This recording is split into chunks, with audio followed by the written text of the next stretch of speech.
Webnovel Pub Pro. Supreme Magus, Webnovel, Chapter 627, Gathering Part 1.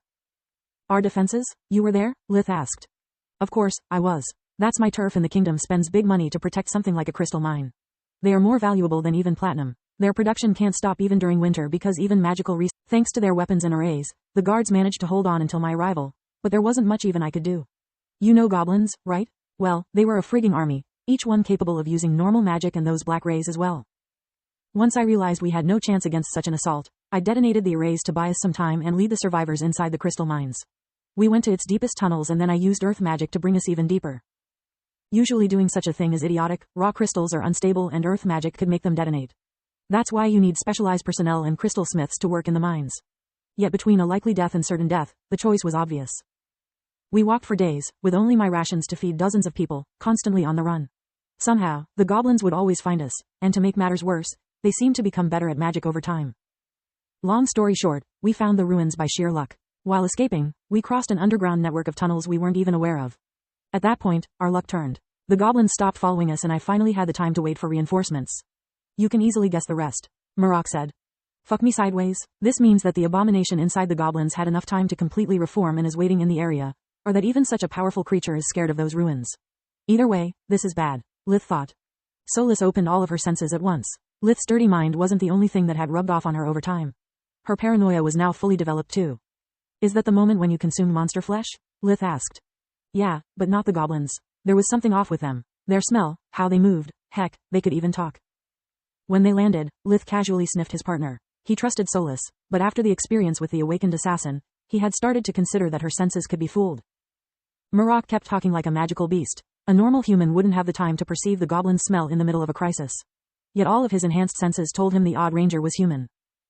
The entrance to the mines resembled a military fort. A tall, round wall made of stone 1 meter, 3.3 feet, thick surrounded an area the size of a village. 4 guard towers stood 10 meters, 33 feet, tall, allowing the guards to notice incoming enemies from afar. Life vision showed Lith a series of arrays surrounding the fort. All the buildings within the walls were made of stone and in mint condition. At the fort's very center, there was an arch made by stone and huge wooden beams that lead to an underground passage. Are you sure this is the place? It's in perfect condition. I don't see any traces of the attack, Lith said. Told you, the kingdom spares no expenses for a crystal mine. Winter or not, they rebuilt it in less than a month. Then why not put a warp gate? It would allow moving reinforcements and crystals way faster than any other common means of transportation. Lith asked. Crystals are unstable. Even the number of arrays in place here is fine-tuned to not trigger a chain reaction. A warp gate would be a liability since bending space for such long distances creates ripples that might make the crystals explode. That even if there was no array, and defense takes precedence. Marok took several rectangular wooden rods out of one of his dimensional amulets. The rods were about 2 meters, 6.5 feet, long and 3 centimeters, 1.8 inches, thick. Each of their 4 sides was covered with bright red runes, pulsing with power. Lith immediately recognized those rods. They were the same the late Captain Vilagros used to build a temporary waypoint near Candria. Back then Lith knew nothing about runes and advanced forge mastery, so neither Solis nor him paid the enchanted item any attention. Now that they had discovered about the importance of the runes, it took them quite an effort to not stare dumbly at them. By my maker, each of these things holds only part of the pseudo-core. The runes are even more amazing than we thought. They can even allow a magical item to be disassembled and assembled at will. Solis thought. Also, why red runes? Are they different from the blue ones or what? Lith wondered. First time seeing one of these? Marok asked after noticing Lith's surprise. Second time, actually. Do you have any idea why these things have runes on them? Aside from communication amulets, I've never seen them on an enchanted item and I'm a forge master. Lucky you. I spend a fortune every time I need to upgrade my equipment. Honestly, I have no clue. Maybe just like the runes on an amulet mark their owner, these runes are related to the coordinates they are locked on. Marok shrugged and started to move away from the mines.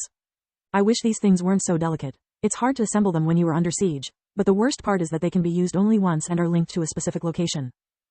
Even if I had one back then, I couldn't have used it to escape because without a proper structure, the dimensional ripples a gate generates would have blown up the mines and killed us all. He sighed. Lith helped Marok to assemble the beams, forming with them a circle on the ground.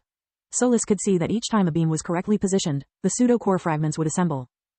The slightest mistake would make them clash, and the beams would disconnect releasing sparks. When they were done, the rangers had to inject mana into it. It took them time and effort, but after several minutes a warp gate materialized above the circle. What did I tell you? Spoiled rich kids are the worst. We had to fly here and do all the hard work so that they don't break a sweat. Lazy bastards, Marok said. Lith was more interested in sharing Solis's mana sense and studying how the runes interacted with the gate rather than listening to Marok's ramblings. Normal enchanted items couldn't hold spells like flight, healing, or warp steps because they required their caster's will to work properly. A mage could only infuse such spells inside his own magical rings, which was one of the reasons that made even Tier 3 rings expensive and Tier 4 ones prohibitive for most mages. The pathway, instead, was able to overcome such limitations thanks to the runes. They enveloped the pseudo-core, bearing the will of its creator and channeling all the accumulated energy in the beams to connect to a warp gate. The dimensional corridor was big enough to allow several people to cross it together. Those walking through the gate were all members of research teams from all the 6 great academies, each one wearing their distinctive uniform. The clearing was quickly filled with a rainbow-colored mass of people. Supreme Magus, Web Novel, Chapter 628, Gathering Part 2. What the heck, are we really supposed to take care of so many people with just the 2 of us? Lith couldn't believe his own eyes. There were already 10 people and more kept stepping out of the dimensional gate. Of course not, Marok replied. Each one of these bastards would gladly cut their best friend's throat if it meant getting more funds and recognition. I'm here to guide them to destination and you are here as a contingency measure. For everything else, there's the army. Marok's words garnered him a lot of attention. Mostly of the bad kind. What he had said was true yet incredibly rude. He was speaking of esteemed mage professors and researchers as they were just common thugs. Lith recognized the uniforms from the Black, White, Lightning, and Fire Griffin, whereas it was his first time seeing people from the Crystal and Earth Griffin. Ranger Verhan, a young woman, greeted Lith by giving him a big hug. Dad really has done it. He made you come here with the excuse of the evaluation. What the heck do you mean with that, Kyla? Lith's paranoia had made him see countless shadows and conspiracies on his path, yet the truth had turned out to be beyond his wildest expectation. I told you that there's no one I trust enough to watch my back while on the field. Since you never got the time to accompany me, I had no qualms exploiting my family's influence to get you assigned here. Don't worry, miss, us rangers are always glad to help hot women, Marok said with his arms open, expecting to receive the same treatment. I'm sorry, I don't hug unknown creeps, Kyla replied with a straight face, before letting Lith go. The scene was drawing too many gazes. Lith went to greet the White Griffin professor who had brought Kyla along as her assistant when the real bodyguards stepped through the gate. It was a 5-man unit, donning deep green uniforms that identified them as members of an elite troop. Their clothes granted them protection on par with that of a ranger, but they also wore enchanted arm, legs, and shoulder guards that increased their defense to the level of a professor's uniform. Each one of them had at least a cyan core and excellent physical condition. Their weapons were nothing much, though. They all held the same pseudo-cores, giving them several versatile abilities rather than few but powerful ones. The only exception was their captain. All of her equipment was custom-made and on par with Lith's gatekeeper, if not even better. Lith, what are you doing in the Hesser region? Floria asked. She now had very short hair that resembled a pixie cut. It made her look even more tomboyish than usual. It's nice to meet you too, Floria. How are you doing? Lith was happy not being the rude one for once. Pretty well, thanks. I volunteered for this mission to make sure that nothing bad happens to her. I was expecting to meet another ranger, so you'll excuse my surprise, she said while pointing at Kyla. I'm your man. Marok offered his hand to her. Ranger Eerie, at your service. Now that we are all here, let's not waste any more time. We need to fly to the mines and then it takes a long walk to reach our destination. Since we're babysitting academics, it might take us days to get to the ruins. Floria's soldiers repressed a chuckle, while the professors and their assistants threw at the ranger more gazes filled with contempt. Marok collected the wooden bars forming the temporary gate before leading the group to the mines. Is it really necessary to have a guide? We could have found the ruins on our own, a middle-aged professor from the Crystal Griffin asked to Floria after they landed. He had blue eyes, white hair, and a beard. Good luck with that, Marok chimed in. I closed the passages as fast as I created them to make it harder for the goblins to follow us. The only traces left are those of the tunnels opened by the goblins, but most of them have collapsed during the chase or shortly after. The little bastards only cared about catching us and they made quite a few crystals explode in the process. I'm the only one who can find the way, so shut up and follow me. After checking their identities, the guards residing inside the fort let the expedition team in. Despite the incident with the monsters, the mines were already fully operational. Carts full of crystals were being unloaded near the entrance before being sent back. Lith's group was comprised of 12 experts, 1 professor and 1 assistant from each academy, Floria's 5-man unit, and Marok. The mines had ample corridors, but not big enough to accommodate 19 people while workers and crystal smiths did their job. Even though they moved slowly, by the time the group reached the lowest levels, the people from the academy were exhausted. The professors were all experts in their fields with decades of experience, which meant they were quite old and more used to sit behind a desk rather than walk on rough terrain. Their assistants were younger than them, but equally out of shape. None of them was warrior material.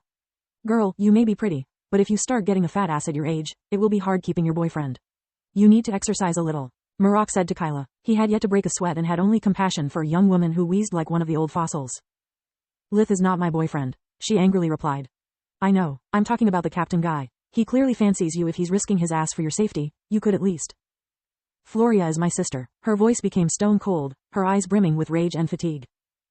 Oh, sorry, I just heard a noise coming from that way, Marak said, pointing his finger in a random direction. We'll resume this conversation never. Marak moved quickly and silently like the wind, reaching the position of the make-believe threat under the baffled gazes of the soldiers he met along the way. Did you hear that too? Lith emerged from a shadow, pointing at the only tunnel that, despite the many mana crystals coming out of its walls and the artificial lights, was poorly lit. I sure did. I mean, that thing is a woman? Marak's voice was still shaken by the revelation. Not that. A small clunk made the hair on both rangers' necks stand up. They waited in silence, ignoring the noises coming from the distant miners and the nearby academics. A clunk, followed by another. Lith used life vision, but the mana crystals inside and outside the walls messed up his perception. He could have sworn there were life signatures among the crystals. Solas's mana sense didn't fare much better, so she stopped focusing on the details and looked at the corridor's bigger picture. There's a distortion in the mana along the right wall, she said. The moment Lith's gaze followed her directions, he could notice that the distortion had a humanoid form. It seems that hiding any further is pointless, a raspy, feminine voice said. A snap of her fingers made the tunnel they had come from be sealed by a stone wall while the entire zone was silenced. Not even the guards near the collapsing tunnel noticed that something was wrong until a volley of chaos arrows came flying